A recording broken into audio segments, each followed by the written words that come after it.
Puji Tuhan ta alun denta nomor 164. Kehendak Tuhan laksanakan. Ayat 1 saja kita nyanyikan. Kehendak Tuhan, 2 ya.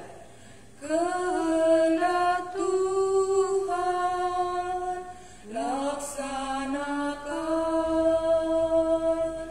Ku tanah liat, kau penjuna, jadikan aku sesukamu. Aku menunggu di kakimu. Kita ulangi. Kehendak Tuhan laksanakan. Ku tanah liat, kau penjuna, jadikan aku sesukamu. Aku menunggu di kakimu. Ini kita mempunyai 2 guru, satu guru yang junior, kemudian satu lagi guru yang senior. Jadi yang pertama nanti kita mendengarkan guru yang junior, baru nanti terakhirnya guru yang senior akan mengajar kita. Siapakah guru yang junior? Nanti kita akan lihat ya. Selamat malam untuk kita semua. Saya di sini adalah murid dari sekolah jemaat kita yang kita adakan setiap hari Rabu dan Kamis. Jadi di sini saya akan menyampaikan apa yang saya mengerti dan yang saya ketahui dari Yeremia pasal 18 ayat pertama sampai ayat yang ke-12. Jadi untuk Bapak Ibu atau teman-teman sekaliannya, jika ada mengerti tentang kitab Yeremia ini, dapat juga mengirimkannya kepada kami. Ya.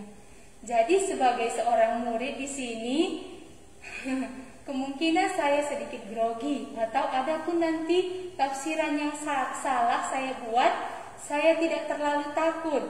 Ya. Karena nanti ada guru yang akan memperbaiki dan akan meluruskan apa yang salah nanti. Ya, jadi sekarang kita buka Alkitab kita dari Yeremia 18 ayat yang pertama sampai ayat ke-12. Di sini saya akan bacakan terlebih dahulu. Pelajaran dari pekerjaan tukang periuk. Firman yang datang dari Tuhan kepada Yeremia bunyinya, "Pergilah dengan segera ke rumah tukang periuk. Di sana aku akan memperdengarkan perkataan-perkataanku kepadamu. Lalu pergilah aku ke rumah tukang periuk, dan kebetulan ia sedang bekerja dengan pelarikan. Apabila bejana yang sedang dibuatnya dari tanah liat di tangannya itu rusak, maka tukang periuk itu mengerjakannya kembali menjadi bejana lain menurut apa yang baik pada pemandangannya. Kemudian datanglah firman Tuhan kepadaku bunyinya, masakan aku tidak dapat bertindak kepada kamu seperti tukang periuk ini, hai kaum Israel? Demikianlah firman Tuhan, sungguh seperti tanah liat di tangan tukang periuk, demikianlah kamu di tanganku, hai kaum Israel. Ada kalanya aku berkata tentang suatu bangsa dan tentang suatu kerajaan, bahwa aku akan mencabut, merobohkan, dan membinasakannya. Tetapi apabila bangsa yang terhadap siapa aku berkata demikian telah bertobat dari kejahatannya, maka menyesallah aku bahwa aku hendak menjatuhkan malapetaka yang kurancangkan itu terhadap mereka. Ada kalanya aku berkata tentang suatu bangsa dan tentang suatu kerajaan bahwa aku akan membangun dan menanam mereka. Tetapi apabila mereka melakukan apa yang jahat di depan mataku dan tidak mendengarkan suaraku, maka menyesallah aku bahwa aku hendak mendatangkan keberuntungan yang kujanjikan itu kepada mereka. Sebab itu, katakanlah kepada orang Yehuda dan kepada penduduk Yerusalem, beginilah firman Tuhan. Sesungguhnya aku ini siap menyiapkan malapetaka terhadap kamu dan merancangkan rencana terhadap kamu. Baiklah kamu masing-masing bertobat dari tingkah langkahmu yang jahat dan perbaikilah tingkah langkahmu dan perbuatanmu. Tetapi mereka berkata, tidak ada gunanya, sebab kami hendak berkelakuan mengikuti rencana kami sendiri, dan masing-masing hendak bertindak mengikuti kedegilan hati yang jahat. Jadi inilah pembacaan kita. Nah, kita akan belajar dari kitab ini. Kita mulai dari ayat yang pertama. Ayat pertama dikatakan, firman yang datang dari Tuhan kepada Yeremia bunyinya. Jadi di sini jelas dikatakan bahwa firman ini datang dari Tuhan kepada Yeremia. Apa yang difirmankan Tuhan kepada Yeremia? Kita baca di ayat 2. Pergilah dengan segera ke rumah tukang periuk.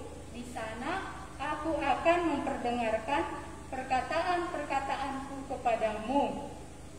Iya. Jadi di sini dikatakan bahwa Tuhan menyuruh Yeremia untuk pergi ke rumah tukang periuk, karena di sana Tuhan akan perkataan-perkataannya kepada Yeremia. Lalu apa yang dilakukan Yeremia di sini? Kita baca di ayat 3. Lalu pergilah aku ke rumah tukang periuk, dan kebetulan ia sedang bekerja dengan pelarikan. Ya, di sini kita melihat Yeremia ini melakukan apa yang dikatakan Tuhan. Apa tadi yang disuruh Tuhan? Untuk pergi ke rumah tukang periuk.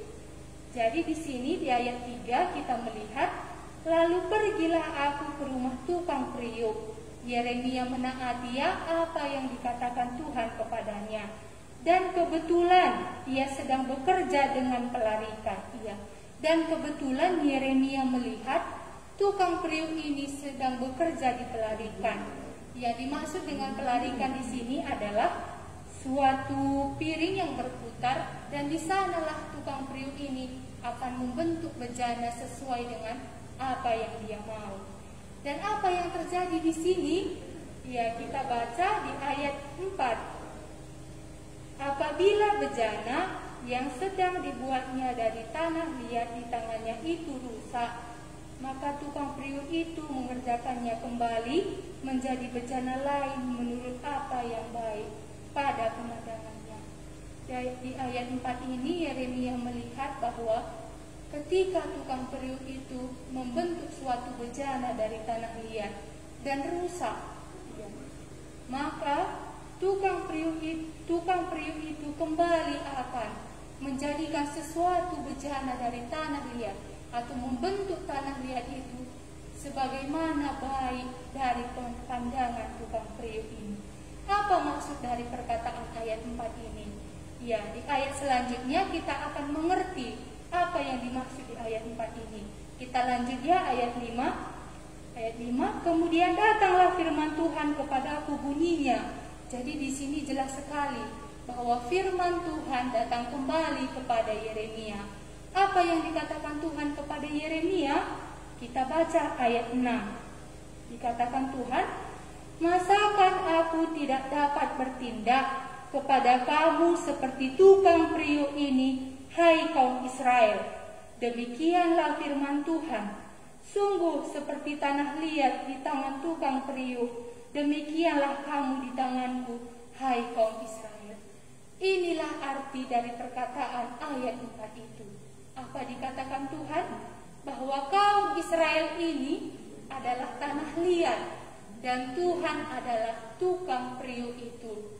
Jadi kalau Tuhanlah tukang periuk itu dan Israel adalah tanah liat, masakan Tuhan tidak dapat membentuk tanah liatnya? Ya.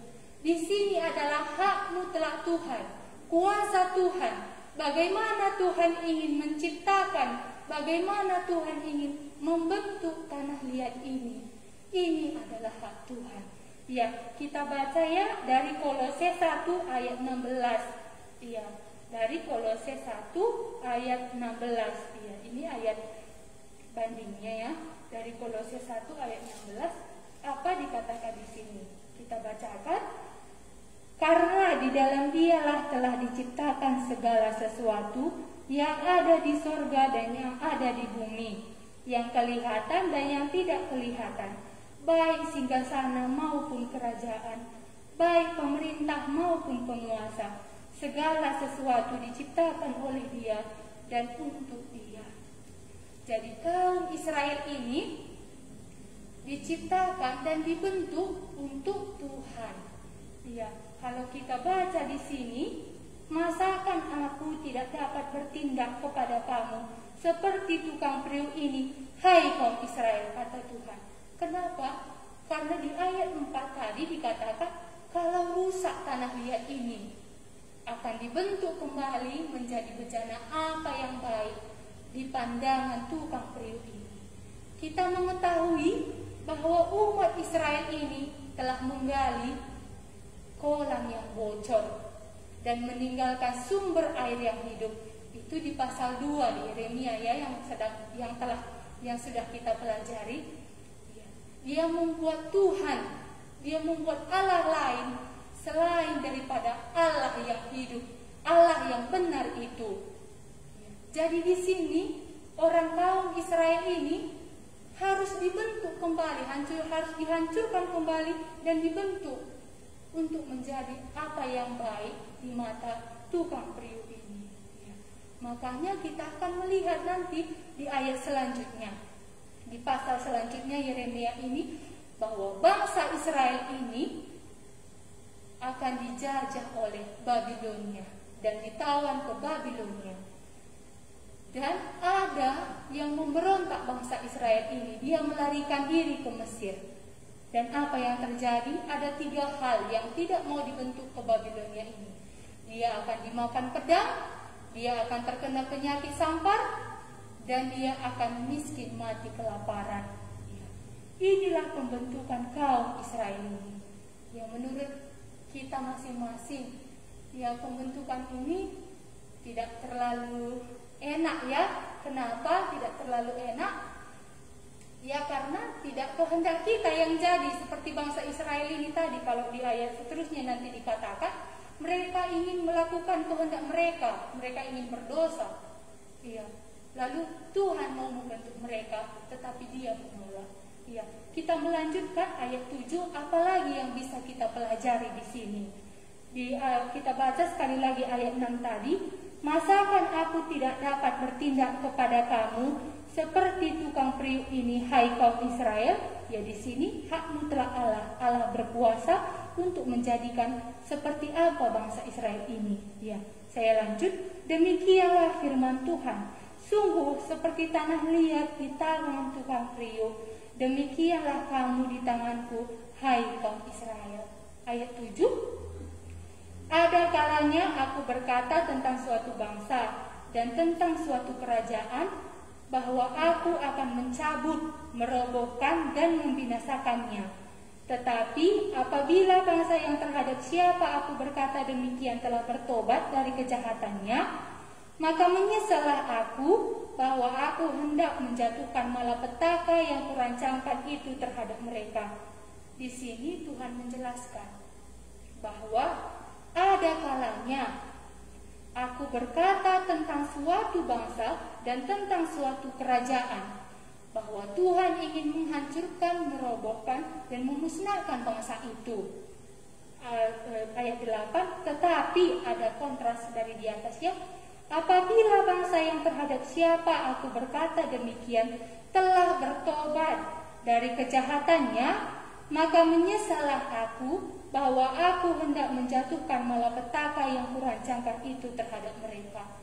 Ya, ketika Tuhan ingin menghukum suatu bangsa, suatu kerajaan, tetapi mereka bertobat dan mendengarkan firman Tuhan, maka menyesallah Allah ingin menghukum bangsa itu. Ya, kalau kita melihat ini, Bangsa apakah yang Tuhan tidak jadi menghukumnya karena dia percaya perkataan Tuhan dan mau bertobat dari tingkah lakunya yang jahat?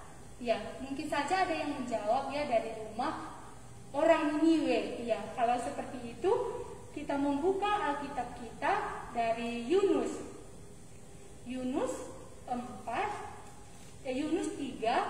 ayat 4 sampai 10.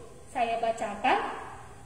Mulailah Yunus masuk ke dalam kota itu sehari perjalanan jauhnya, lalu berseru, 40 hari lagi maka Niniwe akan ditunggang balikkan. Orang Niniwe percaya kepada Allah, lalu mereka mengumumkan puasa dan mereka baik orang dewasa maupun anak-anak mengenakan kain kabung. Setelah sampai kabar itu kepada raja kota Niniwe, turunlah ia dari singgasananya, ditanggalkannya jubahnya, diselubungkannya kain kabung, lalu duduklah ia di kabung.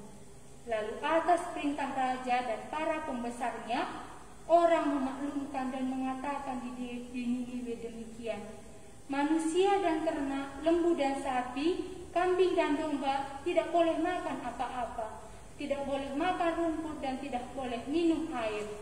Haruslah semuanya manusia dan ternak berselubung kain kabung dan berseru dengan keras kepada Allah, serta haruslah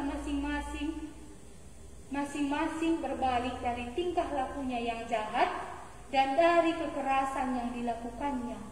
Siapa tahu mungkin Allah akan berbalik dan menyesal serta berpaling dari mukanya yang menyala-nyala itu, sehingga kita tidak binasa ketika Allah melihat perbuatan mereka itu, yakni bagaimana mereka berbalik dari tingkah lakunya yang jahat. Maka menyesallah Allah karena malapetaka yang telah direncanakannya terhadap mereka, dan ia pun tidak jadi melakukannya. Ya, ini adalah salah satu kota yang Tuhan ingin, kalau dikatakan di ayat 8 ini tadi, yang ingin aku hendak menjatuhkan malapetaka yang kurancangkan terhadap mereka. Tapi tidak jadi. Karena apa? Dikatakan tadi di Yunus 3 ini, karena mereka percaya dan mau bertobat dari kejahatan mereka buat. Ya, ini adalah pertobatan yang benar. Ketika mereka percaya apa yang dikatakan Yunus dan mau bertobat dari tingkah laku mereka yang jahat dan dari dosa mereka, maka hukuman tidak akan terjadi kepada mereka. Ya, begitu juga dengan kita. Apa yang terjadi dengan kita ya? Kalau kita baca dari Roma 6 ayat 23, dikatakan di sini di Roma 6 ayat 23, kita bacakan boleh sama-sama. Sebab upah dosa ialah maut, tetapi karunia Allah ialah hidup yang kekal dalam Kristus Yesus Tuhan kita. Ya, jelas kita orang berdosa, jelas juga hukuman itu akan ada, maut itu akan ada. Tetapi ada karunia. Seperti kota Niniwe tadi, Tuhan ingin memusnahkannya, tetapi mereka percaya, bertobat dari tingkah lakunya yang jahat dan mau berbalik kepada Tuhan, mendengarkan Tuhan. Ya, maka dapat anugerah ya, mendapat belas kasihan dari Tuhan. Ya, kita pun aplikasinya beginilah dalam hidup kita. Jelas hukuman itu, jelas kita orang berdosa. Pasti kita akan menerima dosa itu. Tapi belas kasihan Tuhan ada kepada kita. Dia mengaruniakan anaknya yang tunggal. Supaya apa? Supaya kita bisa menerima hidup yang kekal dalam Kristus Yesus Tuhan kita. Ya, inilah yang saya pelajari juga dari kitab Yeremia ini. Nah, sekarang kita belajar lagi dari ayat 10. Di sini dikatakan di ayat 10, tetapi. Kalau ada kata tetapi, berarti kontras di atas dengan di bawah. Nah, kita baca ayat 10. Tetapi apabila mereka melakukan apa yang jahat di depan mataku, ayat 11, masuk ke sore ya, ayat 11 sekarang kita. Bukan, ayat 9. Ya, ayat 9 sekarang kita. Ayat 9 saya bacakan. Ada kalanya aku berkata tentang suatu bangsa, ya. Tadi di ayat 7 tadi dijelaskan suatu bangsa yang mau dihukum Allah tetapi mereka bertobat dan tidak jadi dihukum. Dan ayat 9 ini dikatakan lagi, ada kalanya aku berkata tentang suatu bangsa dan tentang suatu kerajaan bahwa aku akan membangun dan menanam mereka. Tetapi apabila mereka melakukan apa yang jahat di depan mataku dan tidak mendengarkan suaraku, maka menyesallah aku bahwa aku hendak mendatangkan keberuntungan yang kujanjikan itu kepada mereka.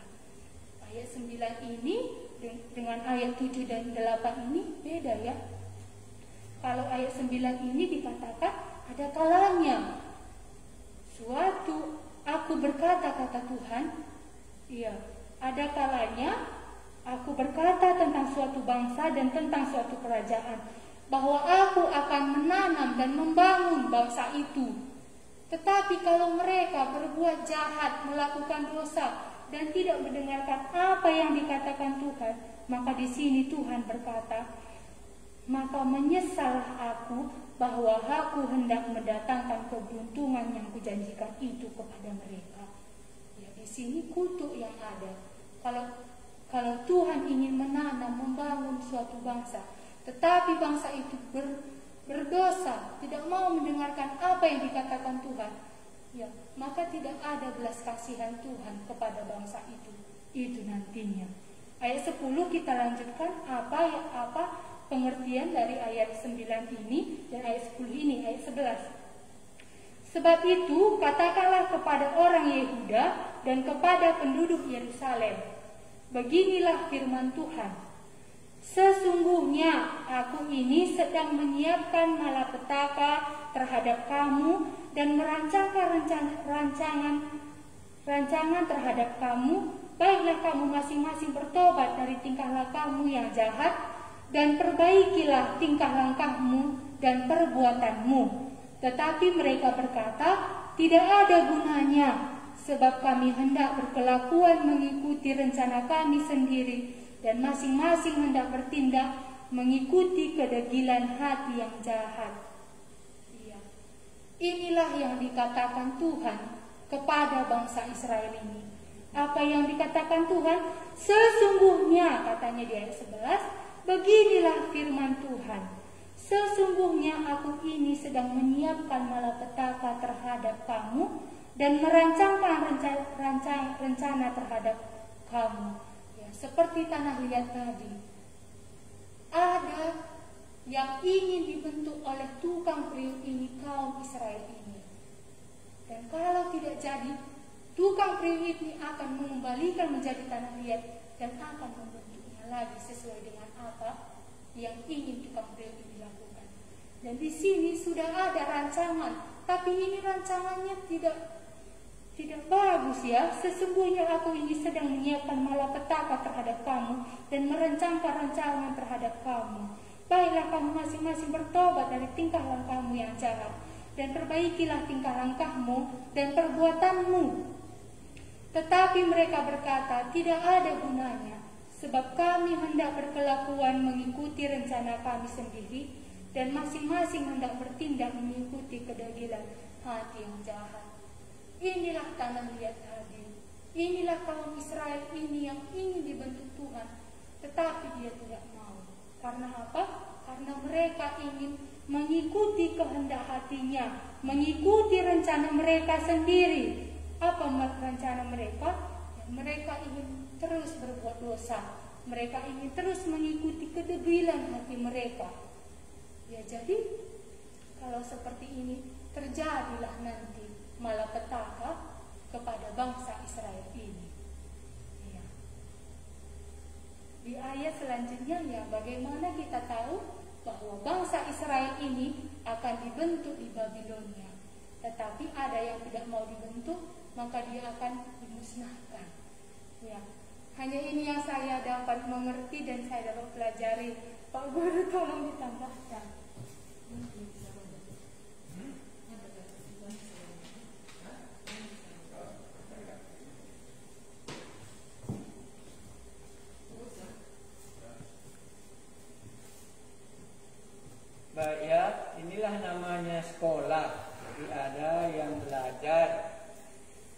kita akan sama-sama maju. Jadi tidak akan setiap malam saya yang khotbah.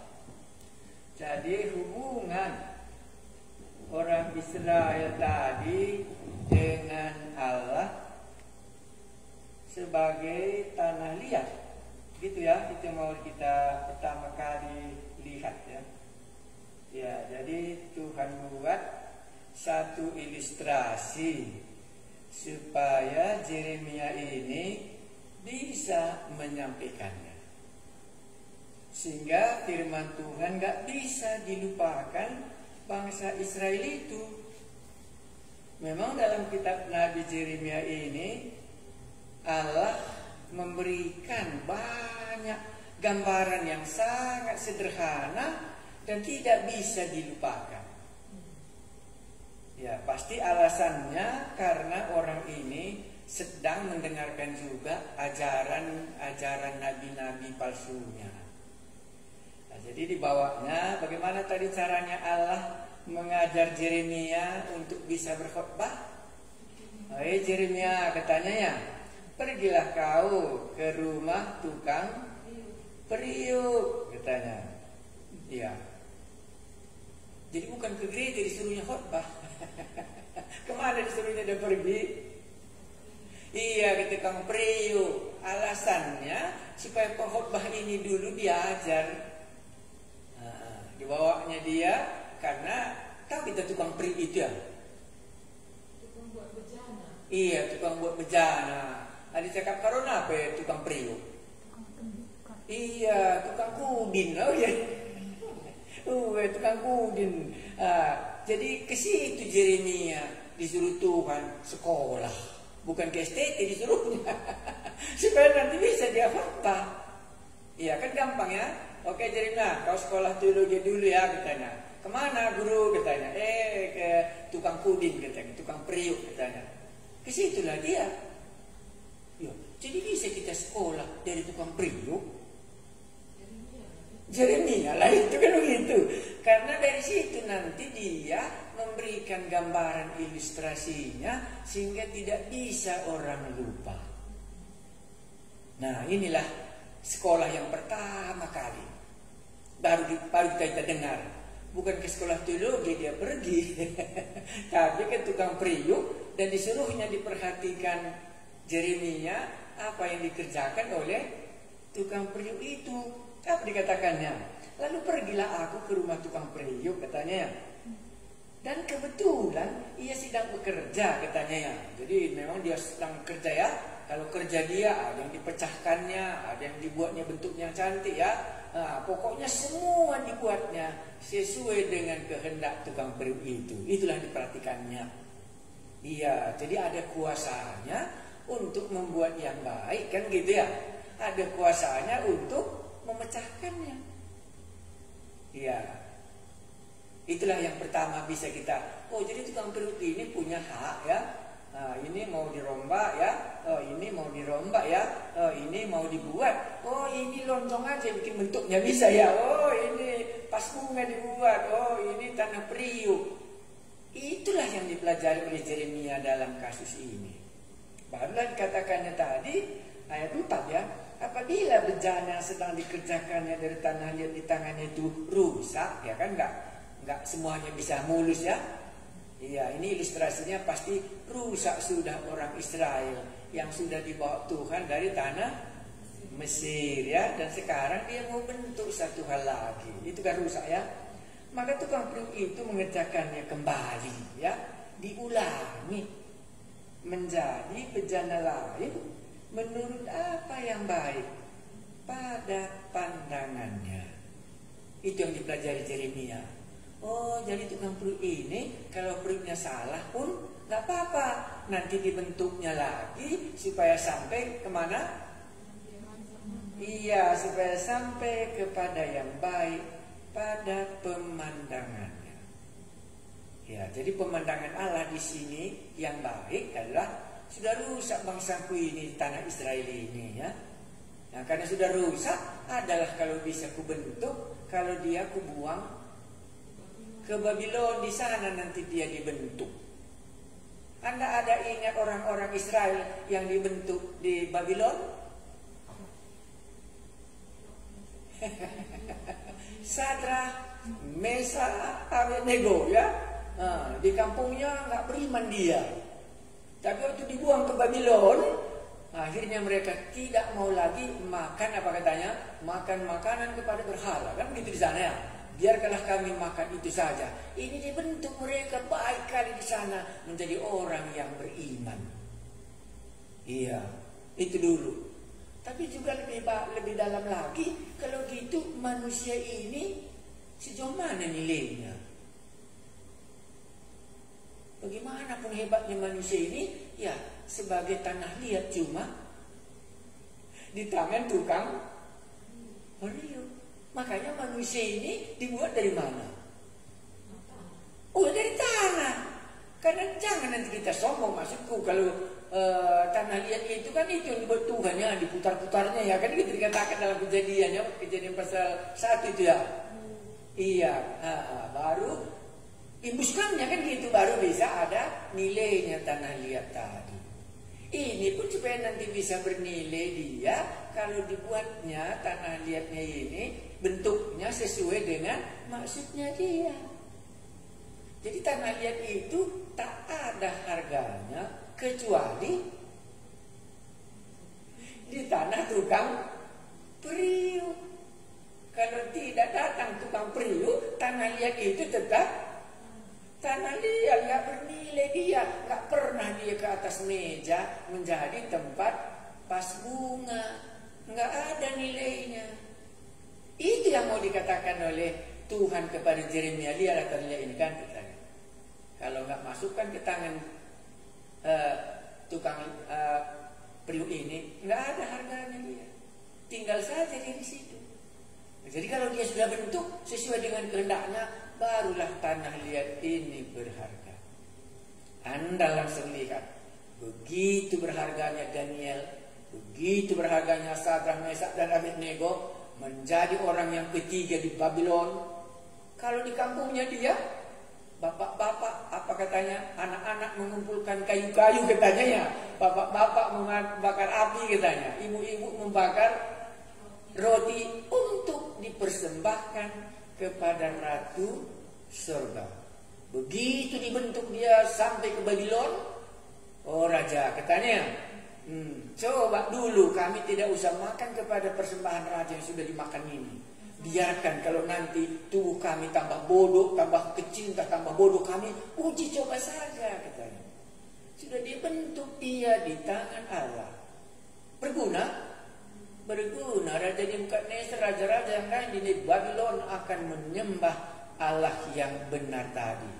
Kalau mereka di tanah Israel aman semua, kerjanya ngapain? Iya, semua kata di sini. Nah, ini salah satu ilustrasinya khotbah dari Yeremia 29 ayat 11. Bahwa aku memiliki rancangan yang baik dalam hidupmu. Biarkanlah kamu harus ke Babylon. Di sana nanti sebagai tanah liat tadi, aku akan bentuk kamu dan menjadi orang yang besar di tengah-tengah dunia ini, termasuk orang besar di tengah-tengah Babylon yang yang saat itu sangat berkuasa sampai ke Mesir. Seluruh dunia dikuasai oleh Babylon. Di sana dia. Dan inilah yang mereka lawan. Tidak mau mereka. Nah, inilah tanah liat. Jadi saya dan Anda cuma tanah liat. Entah bagaimanapun hebatnya kita, tapi itu cuma tanah, nggak lebih dari itu. Kalau kita tidak di tangan penjunan tanah liat, maka nilai kita cuma tanah liat. Makanya begitu manusia meninggal, sudah menjadi tanah, iya, tanah liat, tak ada lagi nilainya kecuali di tangan tukang periuk itu. Itulah mereka tidak mau. Baik, setelah itu kita lanjutkan lagi, kita baca sungguh-sungguh. Jadi masakan aku tidak dapat bertindak kepadamu seperti tukang periuk ini, kaum Israel. Demikianlah firman Tuhan. Sungguh seperti tanah liat di tangan tukang periuk, demikianlah kamu di tanganku, hei kaum Israel. Tahu kita ya? Jadi hidup kita ada di dalam tangan tukang periuk. Itulah Allah semesta alam, Yesus Kristus, Tuhan dan Juru Selamat kita. Dan Dia punya kuasa. Dibentuknya lah Sadrak, Mesak dan Abednego menjadi sangat berguna di tengah-tengah kerajaan Babylon, dan sangat berguna di tengah-tengah sejarah kerajaan umat Israel. Daniel tidak dimakan oleh singa. Iya, Sadrak dan Abednego tidak dimakan oleh api yang begitu besar yang mereka rasakan. Penyembahan berhala mereka akan menang. Tapi Sadrak, Mesak dan Abednego tak dimakan oleh api itu, karena yang punya tanah liat, tangan Allah ada bersama dengan mereka. Pembentukan mereka sampai kepada rencana Allah membawa mereka keluar dari tanah Mesir. Bahwa inilah umat Allah yang setia. Baik, kita lanjutkan lagi. Jadi yakinkah Anda hanya tanah liat? Kalau kita yakin hanya tanah liat, kalau dikasihnya hembusan napasnya, barulah aku ada nilainya. Makanya semua yang lepas dari tangan tanah liat menjadi debu, ditinggalkan kembali menjadi debu. Tak ada lagi nilainya. Tanah liat. Baik, nanti kita baca berikutnya. Kemudian datanglah firman Tuhan kepada aku, bunyinya, masakan aku tidak dapat bertindak kepada kamu seperti tukang periuk ini, hai kaum Israel? Demikianlah firman Tuhan, sungguh seperti tanah liat di tangan tukang periuk, demikianlah kamu di tanganku, hai kaum Israel. Ada kalanya, nah inilah dia lanjutkannya ya. Ya, ada kalanya aku berkata tentang sesuatu bangsa dan tentang suatu kerajaan, bahwa aku akan mencabut, merobohkan dan membinasakan. Semua orang sudah berdosa, begitu ya? Iya, jadi ada peringatan. Allah yang Maha Kuasa itu melakukan sesuatu, diperingatkan dulu.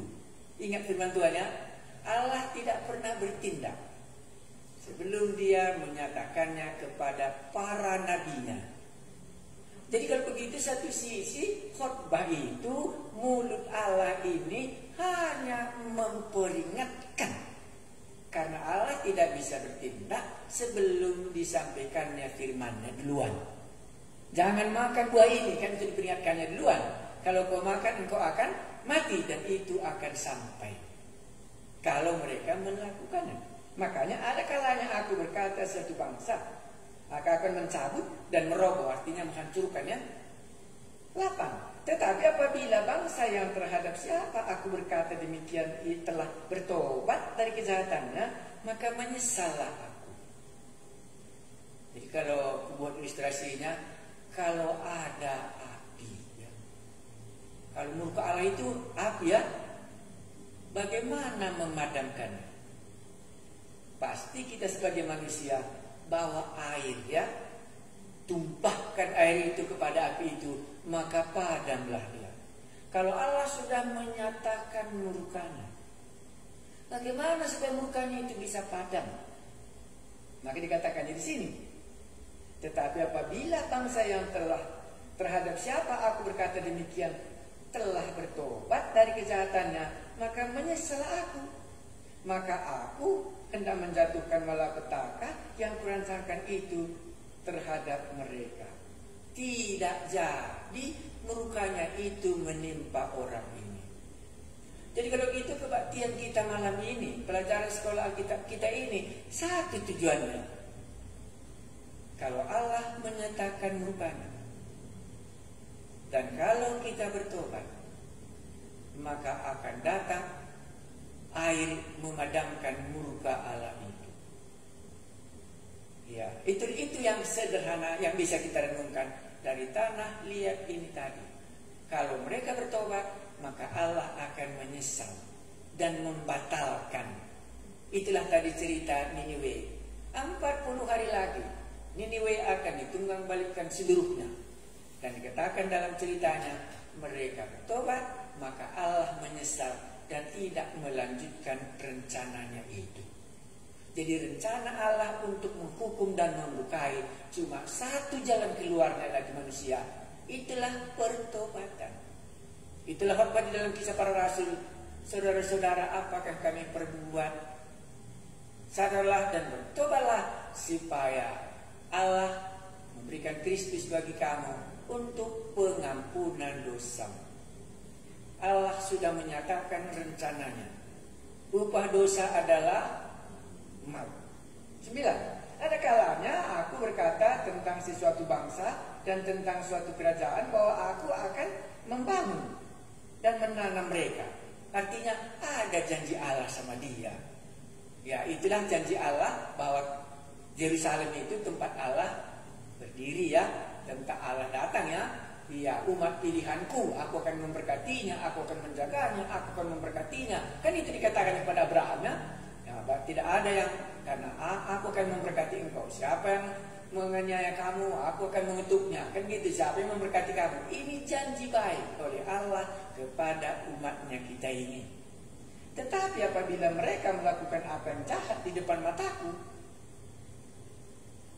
dan tidak mendengarkan suaraku, maka menyesallah aku bahwa aku hendak mendatangkan keberuntungan yang kujanjikan itu kepada mereka. Batal. Jadi batal janji Allah tadi untuk memberikan keberuntungan kepada mereka karena mereka tidak hidup dalam ketetapan Allah tadi. Inilah yang dipelajari dari tukang periuk. Ayat 11. Sebab itu kukatakan kepada orang Yehuda dan kepada penduduk Yerusalem, beginilah firman Tuhan, sesungguhnya aku ini sedang menyiapkan malapetaka terhadap kamu. Jadi Allah menyatakan malapetaka untuk menimpa orang Israel dan Yehuda ini. Apa maksudnya dikatakan? Supaya dia bertobat. Ya. Dan merancangkan rencana terhadap kamu. Baiklah kamu masing-masing bertobat dari tingkah lakumu yang jahat. Dan perbaikilah tingkah langkahmu dan perbuatanmu. Ini cuma obatnya. Iya, itulah gunanya Yeremia disuruh supaya mereka tahu rancangan Allah, apa yang sedang mau ditimpakannya kepada umat Israel ini. Sebenarnya inilah rencana Allah bagi semua kita yang menyampaikan firman Tuhan. Upah dosa adalah maut. Upah dosa adalah neraka. Bertobatlah supaya hal itu tidak akan menimpa diri kamu.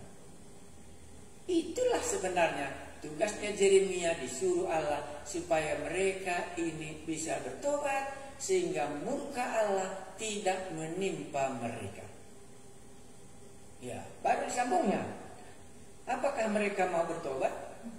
Ya, ayat 11 inilah rencana Allah yang sudah dirancangkannya untuk umat Israel.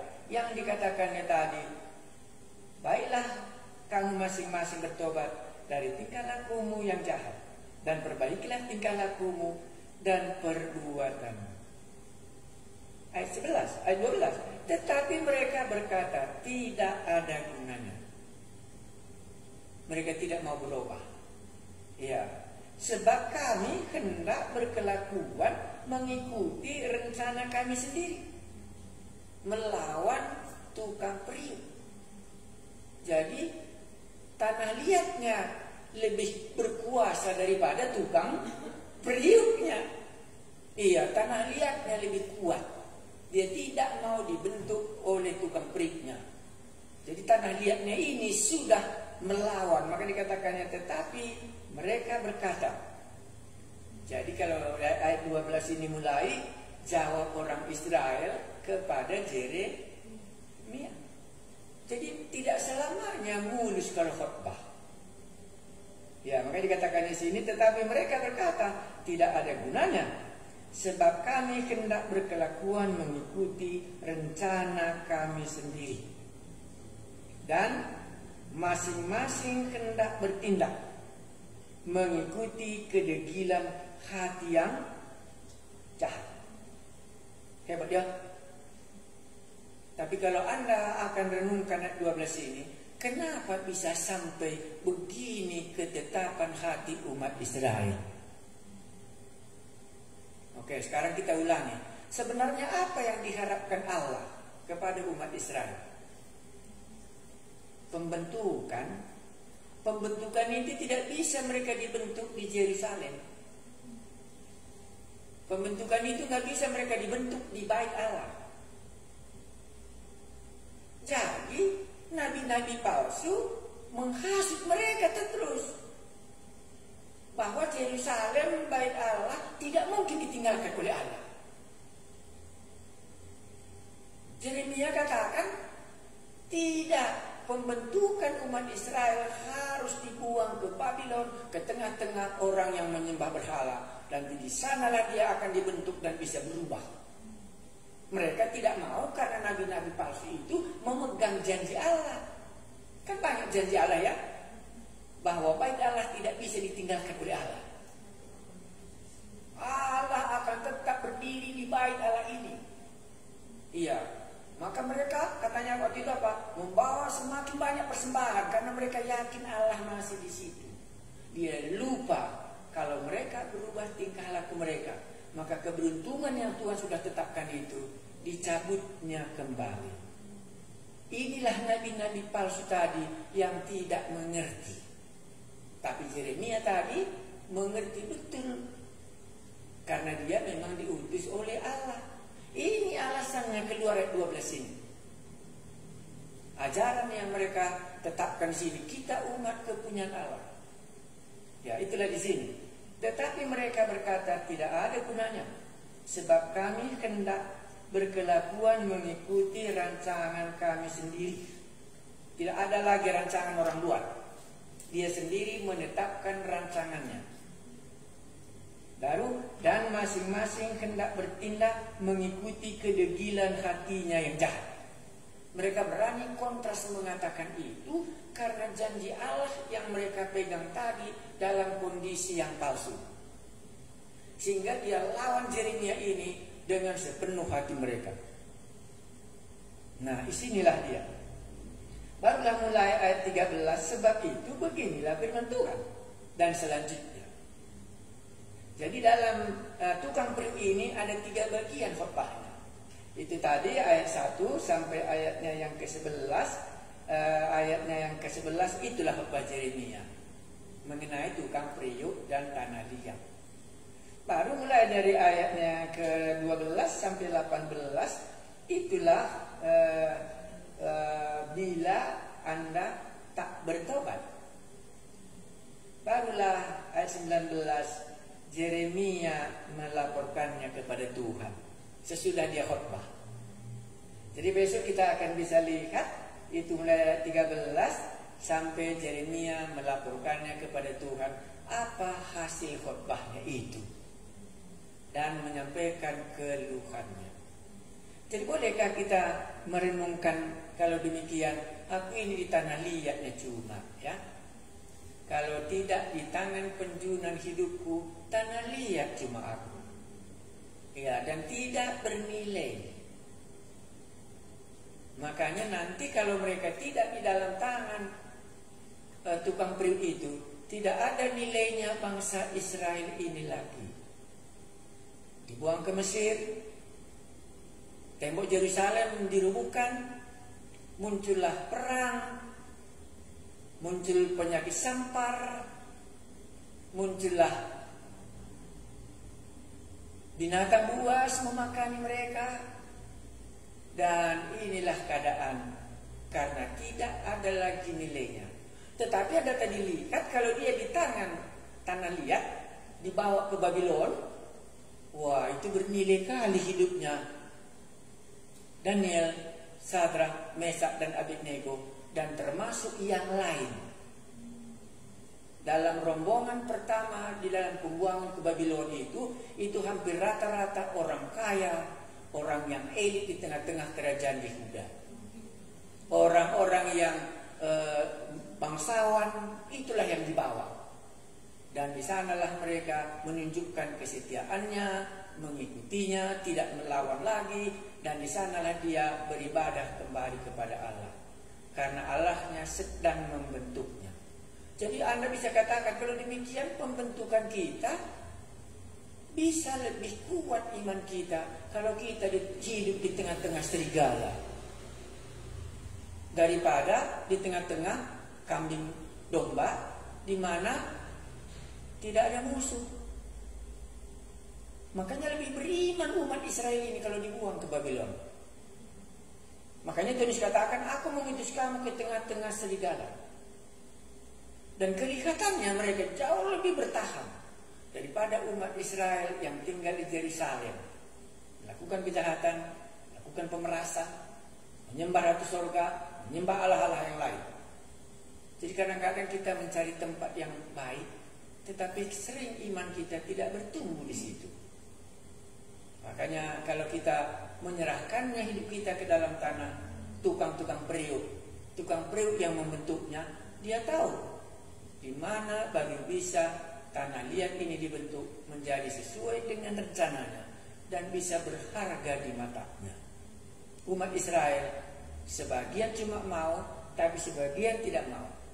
Ini artinya kalau Tuhan mau menyatakan hukumannya, murkanya, cuma satu jawabannya. Supaya murkanya tidak menimpa kita, itulah bertobatan dan menerima apa yang dia katakan. Kita ini cuma tanah liat, tak ada nilainya kita.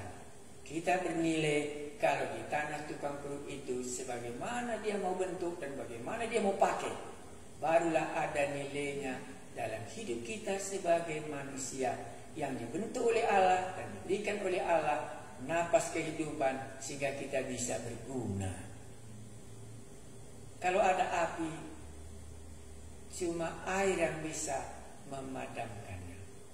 Kalau Allah sudah menyatakan murkanya, cuma satu bisa jawabannya.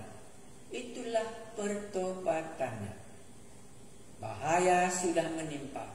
Pertobatanlah yang bisa membuat berubah dari kutuk menjadi keberuntungan. Mungkin Anda bisa melihat Anda sedang di tangan tukang periuk. Tetapi kalau Anda terus melawan seperti ayat 12 juga, boleh. Itu besok kita lihat ayat 13. Mari kita berdoa.